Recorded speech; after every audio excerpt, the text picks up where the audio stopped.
Pourquoi l'Afrique, qui est aussi riche, riche en ressources humaines, riche en ressources naturelles, l'Afrique, dont le sol et le sous-sol, contient des minéraux, de l'or, du pétrole, du manganèse, du diamant, du cobalt.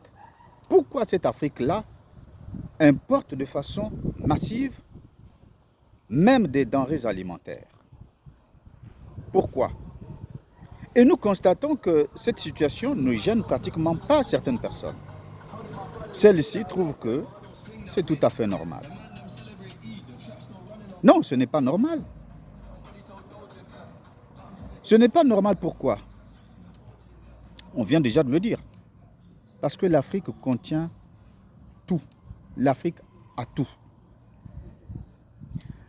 L'Afrique possède 60% des terres arables, c'est-à-dire des terres propices à l'agriculture. 60% des terres arables au monde.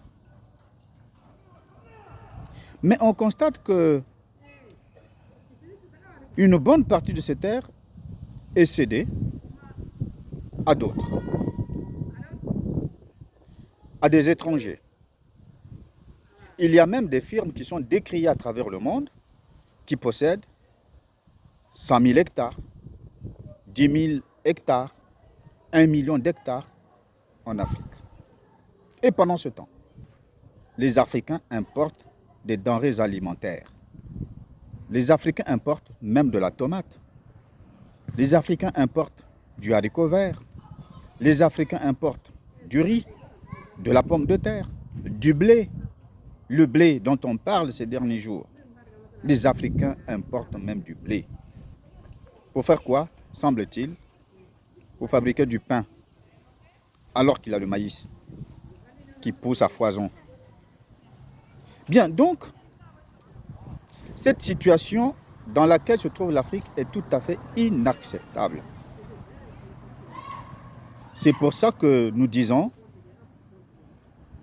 les Africains doivent se réapproprier leurs terres. Les Africains doivent se réapproprier les 60% des terres fertiles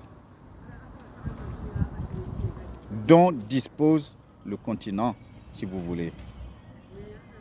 Oui, et pour cela, il faut de la stratégie. Il faut pratiquer l'agriculture. Il faut inciter les jeunes à initier des projets dans l'agriculture. Mais ce n'est pas tout.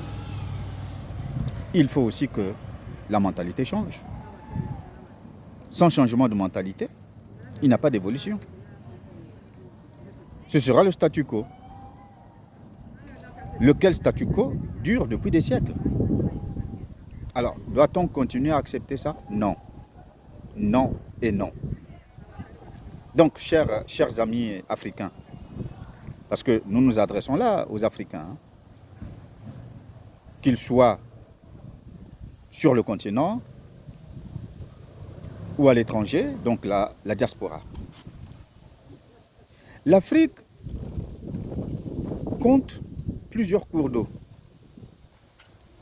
Si je prends par exemple le cas de l'Afrique centrale, vous allez en Afrique centrale, vous allez voir qu'il y a le fleuve Congo,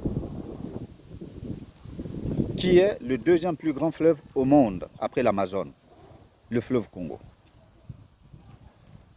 Vous avez plusieurs autres fleuves. Il y a l'océan Atlantique. En Afrique centrale, par exemple, il pleut 9 mois sur 12. 9 mois sur 12. Et il y a du soleil pratiquement tous les jours. Comment alors on peut importer même des denrées alimentaires en Afrique? Cette situation devrait interpeller chacun de nous. Chacun de nous devrait prendre conscience. Chacun de nous devrait donc prendre la décision de contribuer au changement, donc au développement de l'Afrique. Voilà, chers amis, ce que nous tenons à dire. Nous espérons que vos commentaires nous permettront de voir encore plus clair par rapport à cette situation. Moi, c'est Charles Nzamba, président du réseau Investir en Afrique. Et à très bientôt.